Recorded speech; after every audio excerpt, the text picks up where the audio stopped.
What is, and who is your higher self? Hello, welcome to my channel. I am Marie. There are countless definitions and opinions about what the higher self is, and each person will have his or her own opinion about it, which may, or may not coincide with what I am going to say today.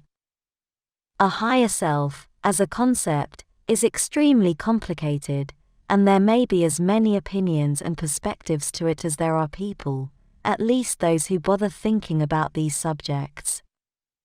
Therefore, what I'm going to say is just another perspective that may add up to the one shared by others. There is no wrong or right definition for a higher self, so it is best to decide for yourself what and who it is. Before I proceed into more complicated aspects of this subject, one of the ways I could define the higher self of a person is simply the more evolved version of it. A higher self is usually considered to be the most evolved version of a person, and that does not reside in the body, as it is dwelling in higher planes of existence. Although I find this valid, there is another definition which I'd like you to consider, and it is that you are the higher self of your lesser evolved version, and that would be you again in your past.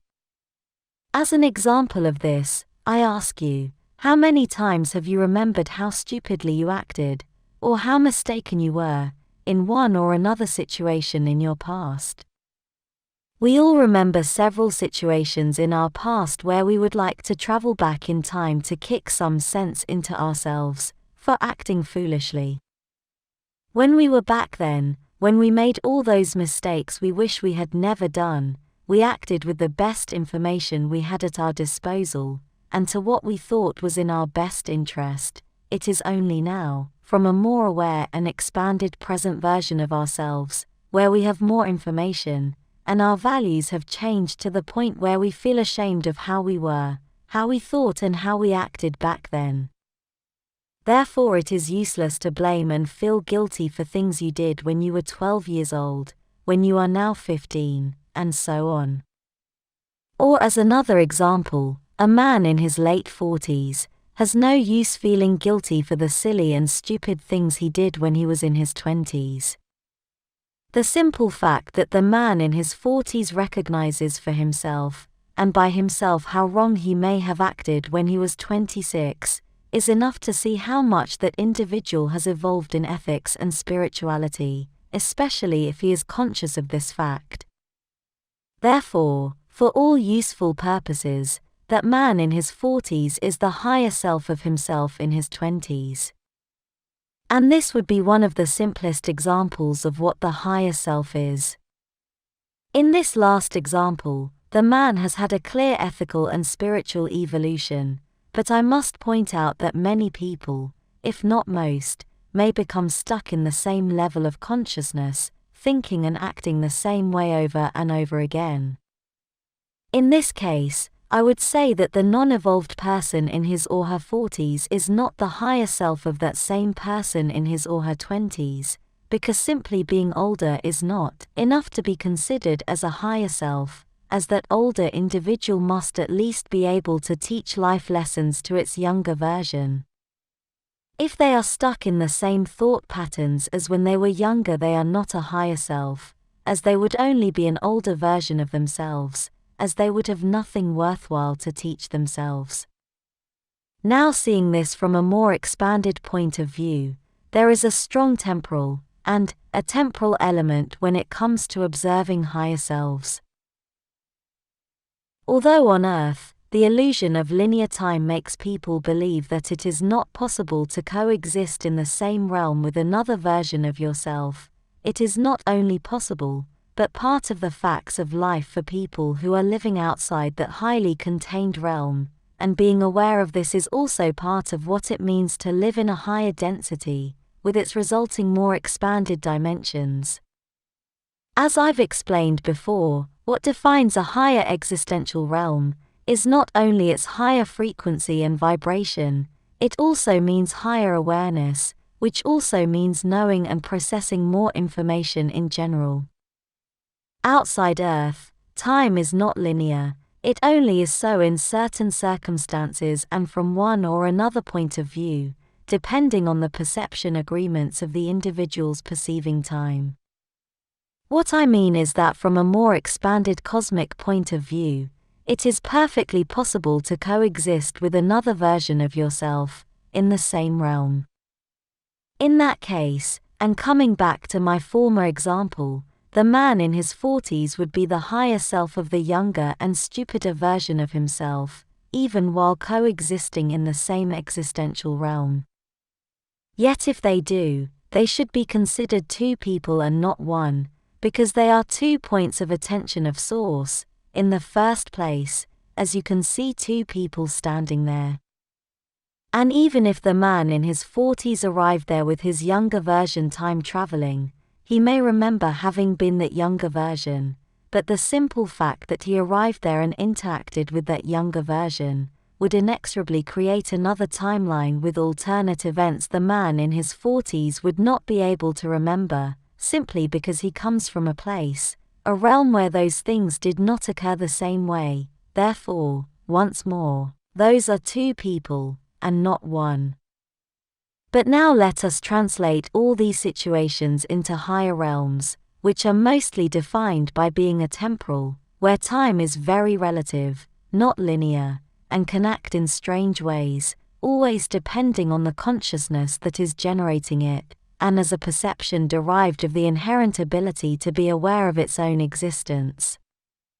From those higher points of view, past, present and future all mix up, and blend into one mass, and it is from those points of view that an entity, living and belonging there, can truly be someone's higher self. All sentient beings with consciousness and awareness evolve in time, incarnation throughout incarnation, from having a simple consciousness and primitive awareness, towards more expanded ones. That is time, as seen from the point of view of that point of attention, of that soul. There comes a point where the soul's journey of expansion reaches such an expanded point that a temporal thought and existence are achieved. This is part of what defines being in higher densities.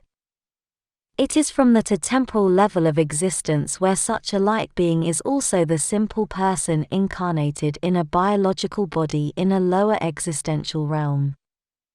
Being, and existing in no time, where everything is now, this is perfectly valid from the point of view of such a light being. That expanded light being can be completely aware of the incarnated individual's thoughts, emotions, and consciousness, of everything that defines it as a person. The light being knows that person is part of who it is, and therefore considers that other incarnated person to be part of its ego identity. The light being can say, that little person walking down there in the street, is also me. But even though that is perfectly valid from the super expanded consciousness and awareness of the light being, living in higher realms where there is no time as such and where the very concept of space, locations, and distances also fade out, this is not necessarily valid from the less expanded point of view of that same entity's incarnated version which lives in lower realms. So they are the same person from the point of view of the light being, but not so from the point of view of the lesser evolved version of itself.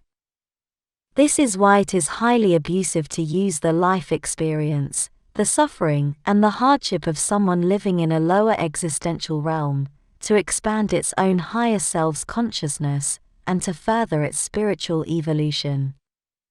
A word of caution here, although I've been using the concept of a person in a biological body as a lesser evolved example of the same one living in higher realms, I have done so for explanatory purposes only, because being incarnated in a biological body does not mean someone is less evolved than even high-density light beings.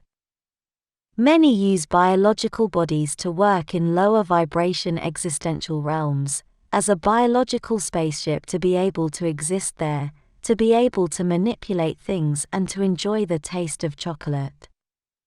The biological body's function is to provide an existence that is focused and limited, and it is so by the body itself, as a limit to consciousness, but this is not the case and it is not equal to everyone, as many people are in fact conscious that they are also dwelling in higher realms.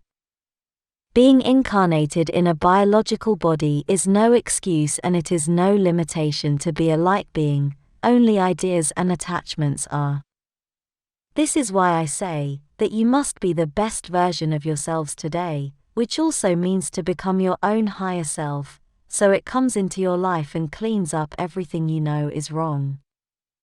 Because, many times individuals know what they must do to improve themselves, and with it their lives, yet they still fall into the same self-defeating and damaging habits that are holding them back. One thing is not to know what to do to improve your life, and another is to know but not do anything about it simply by habit and inertia. This is where your higher self can come in, to clean the house, if you know what I mean, and you don't even need to stop being you. This is only the first part of this vast topic and it is only one base concept I need you to understand before we proceed with more complicated ones. As always, thank you for watching my video, and for liking and subscribing, I appreciate it a lot. And I hope to see you here next time. With much love, your friend, Mari Swaruu.